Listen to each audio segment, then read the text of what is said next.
we need to be doing to get decision makers, policy makers to hear and make some kind of change, legislative change? I mean, making films, doing community work on this is really critical. That's what worked in Britain, is they did it at the grassroots. It wasn't they went to the top first.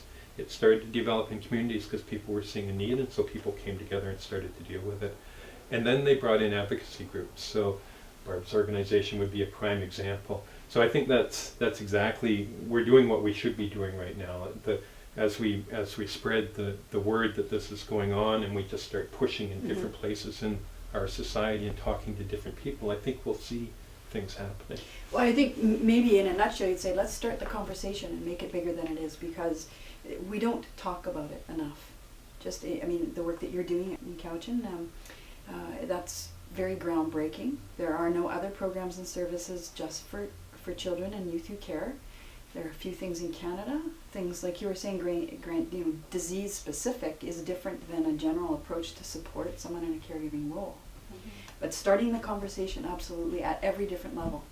You just took a trip to the UK. I did. And they're 20 years ahead of us.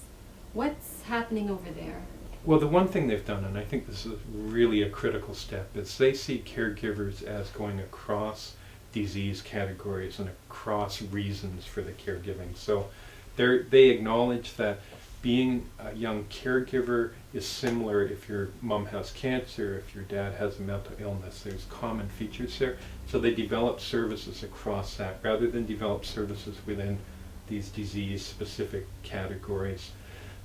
There's nothing wrong with, of course, teaching young people about cancer or alcohol or any mental illness, but the problem with that is we tend to focus then on the disease or the illness or the condition, and we don't focus on what the young people needs in order to help them deal with it and help them become better caregivers in the situation.